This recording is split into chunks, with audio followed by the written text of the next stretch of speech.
안녕하세요. 투자 쉽게 하자 김PB입니다. 세계 대공황은 이미 시작이 돼버렸다라는 주제로 오늘은 좀 말씀드려 볼게요. 최근에 윤석열 탄핵 소추가 가결이 돼가지고 지금 막 이제 결국 시위 열심히 하고 이랬던 게 어떻게 잘 작용이 됐는지 윤석열 대통령이 탄핵이 된 이제 상태입니다. 이제 가결이 된 상태고 개헌부터 탄핵까지 11일이 걸렸어요. 뭐 헌법재판소 가서 뭐 해야 된다고 하긴 하지만 어쨌든 탄핵까지 이제 가결된 것 자체가 사실은 굉장히 이례적인 일이죠. 근데 지금 우리나라만 이렇게 윤석열 대통령 뭐 탄핵 가지고 시끄러운 게 아닙니다. 지금 프랑스 연립정부 같은 경우는 붕괴되고 있고 프랑스 대통령인 최근에 말씀드렸던 이제 마카롱 형 있죠. 마카롱 형도 하야에 대한 압박을 받고 있어요. 뭐 독일, 프랑스 흔들리는 정치 상황, 유럽 전체 불안정성 증폭이라고 해서 캐나다, 독일, 프랑스, 조지아, 시리아 이렇게 다양한 국가들의 정부가 지금 혼란 상태에 있습니다. 근데 이게 과연 대공황과 아예 연관이 없는 거냐 아니면 연관이 있는 거냐, 우리나라가 윤석열 대통령이 탄핵이 된 게 계엄을 해서냐, 이게 우연이라고 봐야 되냐, 이렇게 이제 우리 좀 봐야 될 것 같은데, 자, 전 세계 경제 분석이 일장인 사람이 있습니다. 레이 달리온 사람이 있는데 세계 최대 매크로 헤지펀드를 창업해서 운용을 했었고 현재도 이제 명예 이제 회장 같은 자리를 지금 차지하고 있어요. 근데 운용 자산, 굴리는 자산만 약 200조 원 정도 되거든요. 전 세계에서 가장 큰 헤지펀드를 운영하고 있는데 평생을 경제 분석에 바친 사람입니다. 그러니까 이 사람의 인사이트는 굉장히 이제 유의 깊게 봐야 되고, 실제로 글로벌 금융위기나 코로나 쇼크 같은 것들을 미리 사전에 매우 정확하게 예측을 하고 심지어 글로벌 금융위기의 바닥마저도 정확하게 예측하는 이런 기술을 갖고 있는 사람이에요. 그래서 전 세계 부자들이 이 사람한테 돈을 다 맡기고 있습니다. 근데 이 사람이 지금 이제 레이 달리오가 주장하는 건 뭐냐? 세계 부채는 이미 GDP의 322%에 도달을 했다. 그러니까 세계 경제의 규모가 이 정도면은 세계 빚의 규모가 이 정도다. 그러니까 지속 불가능하다. 이렇게 빚이 많이 찍어져 나오는 건. 그래서 그 빚으로 지금까지 경제가 성장하고 세계가 성장을 했는데 이건 가짜 성장이다. 이제 조만간 다 왔다. 이런 얘기들을 하고 있습니다. 그러면서 대공황이 터지기 직전에 무슨 현상이 벌어지냐면 사회적 불평등이나 이런 어떤 부의 불평등이 최대치에 도달을 했을 때 대공황이 터지더라라는 얘기를 합니다. 제가 말씀드린 내용이랑 일맥상통하죠. 그러면 현재 전 세계의 어떤 부의 불평등 어디까지 왔나를 한번 보시면 좋을 것 같은데, 미국을 예시로 좀 들어드리면 미국의 상위 10%의 소득 점유율 추이가 현재 미국 소득의 절반을 상위 10%가 가지고 가고 있습니다. 상위 10%가 절반 이상을 가져가고 있는데 미국 대공황 이래로 지금 최대 수준이에요. 2014년 정도를 기준으로 이제 2006년을 기준으로 이 지표에서는 최대치고 2014년에 크레딧 스위스의 리서치 자료를 보게 되면은 역시 상위 10%의 소득 점유율이 최대치예요.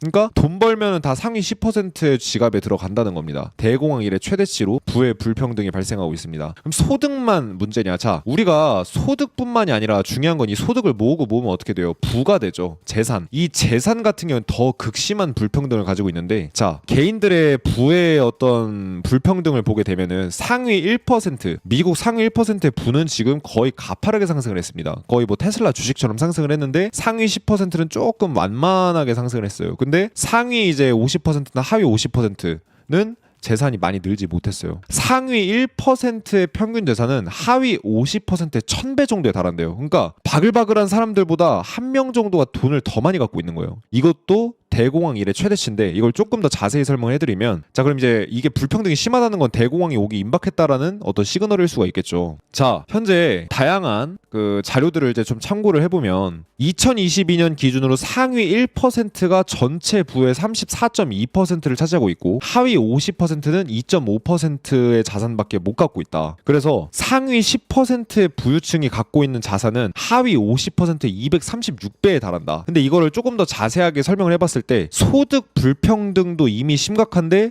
그 소득 불평등보다 14배 수준의 부의 불평등이 이루어지고 있대요. 그러니까 이미 소득도 상위권자들이 압도적으로 이제 서민층이나 일반 극빈층이나 뭐 일반 사람들에 비해서 압도적으로 지금 많은 소득을 가져가고 있어요. 근데 그 소득이 쌓여야지 이제 부가 되잖아요. 이 부는 상위 이제 10%나 상위 1%가 압도적으로 많이 가져가고 있다는 겁니다. 서민에 비해서 상위 이제 기득권층이. 그래서 소득보다 부의 불평등이 더더욱 심각하고 상위 1%를 위한 세상이 지금 돼버린 상황이에요. 이렇게 극단적으로 시장이 부의 불평등이 극단적으로 이제 심화됐을 때 그때 세상이 뒤집힌다라는 게 이제 레이 달리오의 생각입니다. 그럼 이러한 부의 불평등이 오늘날 21세기에 어떤 일들을 만들어내고 있냐, 지금부터 집중해서 들어주셔야 됩니다. 자, 요건 이제 월말 특강에서도 보여드렸던 자료인데 미국의 인구의 증가율을 보게 되면 현재 미국의 인구 증가율이 0%에 도달했거든요. 그러니까 더 이상 인구가 늘지 않는 상황에 오게 됐는데, 이게 지금 어느 때 이후로 가장 심각하냐면 미국 대공황 때 1930년대 미국 대공황 터져서 사람들이 다 먹고 살기 힘들어서 막 이제 극단적 선택을 하거나 막 이제 기업들이 부도되거나 상장 기업들 중에 절반 이상이 상장 폐지되거나 지수가 89% 빠지던 이런 말도 안 되는 게 대공황 때였는데 이때 실업률이 25%였고 지금 미국 실업률 4%예요. 그러니까 얼마나 힘든 거예요. IMF 때가 실업률 7%였는데 그러니까 그때보다도 지금 더 이제 인구 증가율이 낮아요. 그러니까 왜 그러냐? 애를 낳을 수가 없는 거예요. 집값이 너무 비싸요. 그리고 아무리 일을 하고 돈을 벌고 돈을 벌어도 바뀌는 게 없어요. 내 삶이. 그렇게 짠돌이 짠손이처럼 아껴봐야 간신히 저 지방에 집 한 채 살까 말까요. 근데 그것도 살려고 하면은 내가 10억 모으면 살 수 있겠지 했는데 그 아파트가 30억 돼버리고 이런 상황이거든요. 집값이 올라가는 속도가 내 노동소득의 증가 속도보다 너무 빨라요. 그러니까 계속 돈이 안 벌릴 수밖에 없고 빈익빈 부익부가 극대화될 수밖에 없는 이런 상황에 놓여 있죠. 그러니까 출산율도 안 늘죠. 그리고 현재 이제 우리나라도 이건 마찬가지인데 미국의 25세부터 35세 즉 이제 MZ 세대들의 인구들 기준으로 봤을 때 부모랑 같이 거주하는 사람들이 지금 대공황 이래 최대치입니다. 그러니까 젊은 애들이 결혼을 해서 밖에 나가서 사는 게 아니라 지금 어때요? 부모님이랑 같이 살아요. 그냥 부모님이 차려주는 집밥 먹으면서 결혼도 안 하고 자녀들이 철이 없어서 장가 못 가고 시집 못 가는 게 아니에요. 이미 장가 못 가고 시집 못 갈 정도로 지금 집값도 너무 비싸고 물가도 너무 비싸고 게다가 빈익빈 부익부가 극대화됐기 때문에 우리가 못 가는 겁니다. 이 방송을 지금 시청하고 계시는 저도 이제 30대지만 이 방송을 시청하고 계시는 많은 분들이 저는 결혼을 안 했는데 이제 저 같은 경우는 뭔가 어떤 여건에 의해서 결혼을 못 했다라고 한다면 사람들은 대부분 다 돈이 없어서 결혼을 못 한다는 거예요. 돈이 있으면 짝이 없어요. 왜냐? 요즘에는 여성분들도 돈을 버니까. 그러니까 지금 이제 뭔가 세상이 뭔가 잘못 돌아가고 있다라는 생각을 하는 사람들이 한둘이 아니죠. 근데 그게 결혼을 못한 게 여러분들의 잘못이 아니라는 거예요. 세상이 지금 잘못됐다라는 겁니다. 근데 그런 잘못된 세상은 주기를 반복되면서 역사에 반복된 결과물 중에 하나일 뿐이에요. 미국 대공황 터지기 전에 딱 100년 전쯤에도 똑같은 일이 있었다라는 겁니다. 그래서 레이 달리오가 뭐 경제란 어떻게 움직이는가, 변화하는 세계 질서 이런 데서 이제 말해주는 이제 대표적인 그래프가 있는데 경제가 끊임없이 성장을 하다가 부채 한도에 도달을 해서 그 부채가 붕괴하는 딜레버리징 사태가 벌어지기 전까지 아주 오랜 시간 동안 성장을 한다. 그 과정에서 글로벌 금융위기, 닷컴 버블, 니프티 50 버블 이런 다양한 버블들이 붕괴가 되지만 이렇게 가끔씩 100년에 한 번 정도 큰 붕괴가 찾아와요. 이 붕괴가 이제 마지막이었던 게 대공황 때입니다. 지금 대공황 이래 100년 만에 첫 대붕괴가 임박한 상황인데 지금 현재 세계 질서가 개편되어 갈 차례다 이런 식으로 이제 지금 레이 달리오도 얘기를 하거든요. 아니 이 말을 반박을 할 거면 레이 달리오보다 더 많은 돈을 운용을 하거나 레이 달리오보다 더 고학력자거나 레이 달리오보다 경제에 더 오타쿠여야 돼요. 근데 우리나라 지금 대한민국의 그 어느 누구도 레이 달리오보다 뛰어난 사람은 제가 봤을 때는 없어요. 드뭅니다.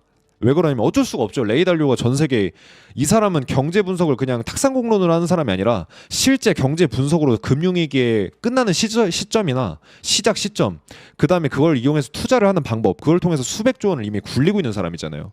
이런 사람이 세계 질서가 개편될 차례라고 얘기를 해요. 그래서 이런 시기가 이런 대공황이 오기 시기 전후로 폭동, 정치적 균열, 전쟁 이런 것들이 많이 발생을 하게 됩니다. 지금 그러니까 윤석열 정부가 하야를 하고 뭐 지금 프랑스나 캐나다, 독일 이런 데서 지금 막 정치적 균열이 일어나는 게 뭔가 비정상적인 게 아니라는 거예요. 왜냐? 먹고 살기가 힘드니까 사람들은 울부짖고 싶은데 누구를 보고 울부짖어야 돼요? 대통령 보고밖에는 울부짖을 사람이 없단 말이에요. 그러니까 대통령을 원망하게 되는 이런 분위기도 만들어지고 그러면 나라와 나라 간에 어떤 전쟁 같은 것들도 이슈들도 심화된다라는 얘기를 말씀드리고 싶은 겁니다. 실제로 지금 아직도 우크라이나 전쟁 안 끝났죠. 그런데 우리는 그렇다고 한다면 왜 도대체 지금 미국 증시는 아직까지도 상승 중인가? 이거는 도대체 풀리지가 않는 미스테리예요. 그렇죠? 근데 데이터로 좀 설명을 할 수가 있는데 프레드의 이제 대출 태도라는 이제 차트가 있거든요. 대출 태도. 근데 이 차트가 지금 이렇게 올라갔다가 꺾이고 있어요. 근데 보통 이 지표가 올라가면은 무슨 얘기냐면 미국 은행들이 대출을 제한을 하는 겁니다. 사람들한테 1억 빌려주던 돈을 이제 똑같은 사람한테 3천만 원밖에 안 빌려줘요. 3천 빌려주던 사람은 대출 안 빌려줘요. 그래서 대출 창구를 틀어 막을 때 이 지표가 상승합니다. 대출 태도가 강화될 때. 근데 보통 이렇게 대출 태도가 강화되고 나면 닷컴 버블, 대출 태도 강해지고 나면 이제 1990년 미국 저축대부자 사태, 2008년 글로벌 금융위기, 코로나 쇼크 이런 것들이 벌어져요. 근데 지금은 대출 태도가 증가했었는데 요번 2022년, 2023년에 아무 일도 없었고 오히려 대출 태도가 감소하고 있어요. 이거는 미국 역사상 처음으로 있는 일이거든요.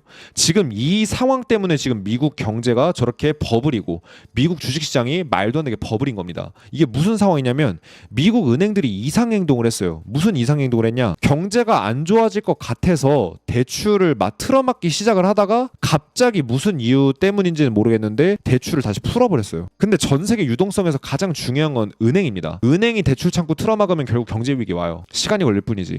대출을 막다가 갑자기 위기도 안 터졌는데 갑자기 대출을 다시 풀어버렸어요. 근데 이게 역사상으로 처음 있는 일이라는 거예요. 그러니까 전 세계 유동성의 출발점이거든요. 이 미국 은행들이. 근데 미국 은행들이 이렇게 위기도 안 터졌는데 다시 대출 태도를 완화시켜서 돈을 풀어버린다? 굉장히 이상한 행동이죠. 근데 지금 미국 정부도 보면은 정부가 뭐 긴축한다느니 뭐라느니 해놓고 결국 실질적인 양적 완화 정책을 계속해서 진행하고 있었어요. 정부에서 돈 풀어가지고. 그러니까 뭔가 미국 정부에서 뭔가 계략을 꾸미고 있다. 어거지로 시장을 이제 뭔가 진작에 부러졌어야 될 시장을 지나칠 정도로 의도적으로 상승을 시키고 있다 라고밖에는 볼 수가 없는 거예요. 왜냐? 세상에서 처음 있는 일이었기 때문에. 근데 우리는 알겠지만, 여러분들 다들 아시겠지만 영원한 하락이 없듯이 영원한 상승도 없어요. 이런 상승이 언젠가는 피날레를 찍겠죠. 근데 지금 어떤 상황이냐면 언제 떨어질지는 모르지만 지금 사람들이 기대치가 어마어마한 것도 사실이에요. 1988년부터 현재까지 컨퍼런스 보드의 자료에 따르면 미국 소비자의 56%는 내년에도 주가가 오를 거다라고 기대를 하고 있습니다. 근데 2021년이나 뭐 이런 이제 불장 때보다도 지금 더 사람들의 투자 심리나 투기 심리가 강한 상황이에요. 2000년 닷컴버블 터지기 전이나 2008년 글로벌 금융이 터지기 전 이랬을 때보다도 사람들의 투자 심리가 이제 거의 광적이다 싶을 정도로, 그러니까 모두가 다 상승을 바라보고 있는 시장이 돼버린 거예요. 40년 만에 최대치고요. 심지어 대공황 이래로 이렇게 사람들의 투자 심리가 뜨거웠던 적이 없다라는 겁니다. 근데 지금 이 상황에 골드만삭스는 뭐라고 얘기를 하냐? 1995년부터 현재까지 이제 한 30년 정도 동안의 취업률을 보게 되면 최근 들어서 고용 시장이 굉장히 빠르게 악화되고 있어요. 취업률이 그냥 작살이 나고 있거든요. 얼마나 작살이 나냐? 2000년 닷컴버블 9.11 테러 터졌었던 때, 그리고 2008년 글로벌 금융위기 본격적으로 시작했던 때, 코로나 쇼크 때처럼 지금 가파르게 떨어지고 있어요. 하락 추세 보이세요? 그냥 이렇게 떨어져서 갑자기 이렇게 떨어졌잖아요. 이거는 경제 위기가 터졌을 때나 이렇게 나온단 말이에요. 근데 경제 위기가 올 정도까지 지금 고용 시장이 악화되고 있는데 왜 아무런 일도 안 발생하냐? 미국 은행들이 뭔가 자기네들이 담합을 했는지 뭐 미국 정부의 어떤 명령을 받았는지 모르겠지만 지금 미국 은행들이 대출 창구를 틀어 막아야 될 상황에 안 틀어 막고 있는 겁니다. 지금 주요 경제 위기 수준까지 지금 이제 고용률이 악화되고 있습니다. 취업률이 폭락하고 있는데 실업률로도 지금 장난질 중이다, 이런 이제 어떤 음모론이 있거든요. 이게 음모론이 아니라 팩트기도 한데 지금 현재 미국의 실업률은 4.2%입니다. 근데 지금 이제 실질적인 실업률은 4.8%예요. 미국 정부에서 지금 이 취업률이나 이런 것들이 굉장히 악화되고 있고 고용 시장이 정말 악화되고 있는 게 맞는데, 근데 왜 지금 실업자 수에는 큰 변화가 없냐? 정부 일자리를 엄청나게 많이 늘렸어요. 그러니까 정부가 다 돈 찍어내서 뭔가 이제 경제가 좋아 보이게 막고 있다라는 거죠. 마치 이제 속은 썩어 문드러져가는 암 환자인데 이 암 치료를 안 해도 되는 것처럼 그냥 피부만 이쁘게 해놓는 거예요. 겉에 피부만 화장을 해놓고 분칠을 해놔가지고 이뻐 보이게 하지만 실질적으로 화장 다 지워보면은 골마 썩어져 들어가고 있는 상황이라는 거죠. 미국 경제가. 지금 워렌 버핏이 계속해서 주식을 팔고 있잖아요.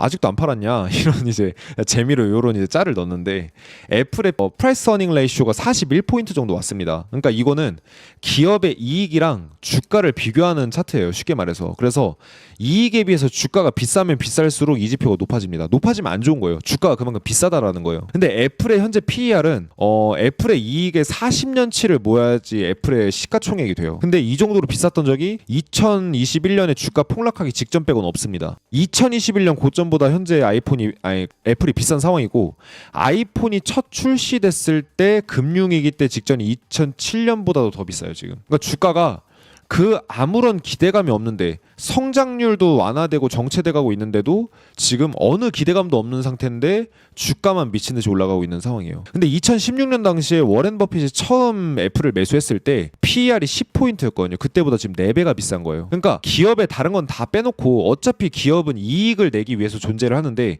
그 이익과 주가를 비교하는 게 핵심 지표인 게 바로 PER인데 이 PER로 따져봤을 때 지금 워렌 버핏이 매수했던 시점보다 4배가 비싸요. 그러니까 워렌 버핏이 어떻게 했냐? 지분의 67%를 매각을 했습니다. 아주 빠르게. 안 팔았냐?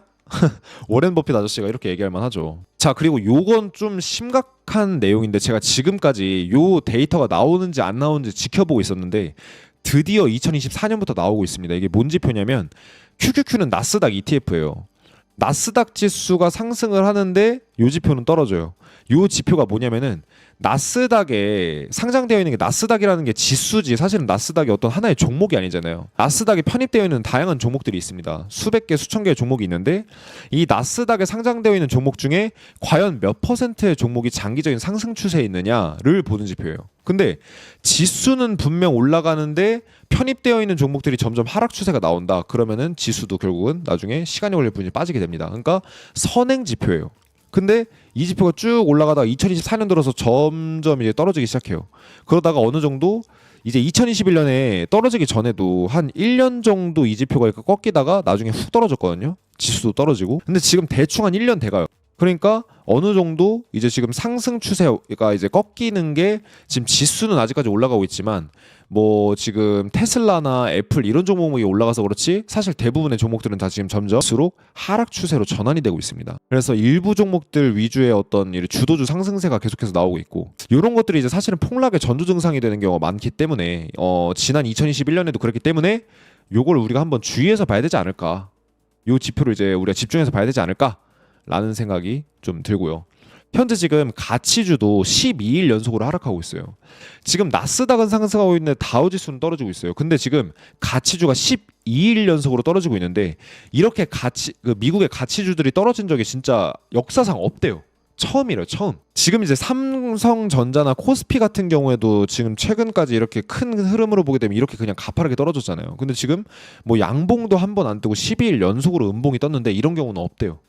그러니까 전 세계 모든 자산들에서 돈이 빠져나가면서 지금 엔비디아나 이런 이제 어떤 성장주 뭐 테슬라, 애플 이런 걸로 이제 돈이 향하고 있는데 이게 과연 언제까지 갈 거냐라는 거죠. 그래서 현재 지금 주도주의 상승 추세는 아직까지 이어지고 있습니다. 그래서 지금 현재 가장 좋은 전략은 단기 주도주의 비중을 조절하면서 투자를 하면서 장기적인 관점을 위하고 대비하기 위해서 현금 보유량을 늘리는 게 가장 지금 필요한 시점이에요. 그래서 2025년 같은 경우에는 지금 현재의 상황이 지속된다라고 하면 100년에 한 번 올 시장이 와요. 어떤 게 100년에 한 번 올 시장이냐? 박앤세일로 주식을 끌어담아서 내 자식뿐만 아니라 내 손주까지 3대가 대대손손 잘 먹고 잘 살만한 돈을 모을 수 있는 방법을 알게 돼요. 실제로 케네디 대통령이 나온 이 케네디 가문의 수장 중에 한 명이 케네디 가문 중에 한 분이 이제 미국의 상당한 부였거든요. 근데 이 사람이 부를 어떻게 만들었냐?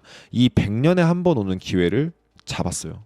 그래서 여러분들도 3대가 잘 먹고 잘 살 수 있는 기회가 요번에 오는데 요 기회를 잘 노려보고 싶다 라고 하신다고 한다면 요번 월말 특강 들어보시면 후회 안 하실 것 같아요. 이거는 돈 받는 게 아니기 때문에 여러분들 광고가 아닙니다. 12월 26일 크리스마스 끝나자마자 오후 9시 30분에 경제왕 김PB 유튜브 라이브 방송에서 2025년 변동성 투자 전략이라는 주제로 제가 강의를 해드릴 거예요. 거대한 변동성이 다가오고 있고 변동성으로 이제 크게 부자가 된 케네디 가문 같은 경우에 이제 투자자들의 투자 사례, 그 다음에 투자는 예측이 아니라 대응을 해야 되는데 이 방법, 변동성 매매로 요번 기회에 계좌를 100배 불리기, 그 다음에 2025년에 투자를 이제 시작하시기 전에 제가 꼭 해드리고 싶은 얘기들 이런 것들을 좀 말씀드려볼까 합니다. 그래서 요 특강을 듣고 싶으신 분들은 1577-0471로 월말 특강, 이거 다른 거 뭐 영업 광고 문자하거나 이런 거 절대 없습니다. 그냥 일시에 까먹지 말고 들어오시라고 저희가 문자를 보내드릴 거예요. 2번 정도 당일에. 아니면은 일시 맞추셔서 지금 이렇게 라이브 방송 들어오셔도 되는데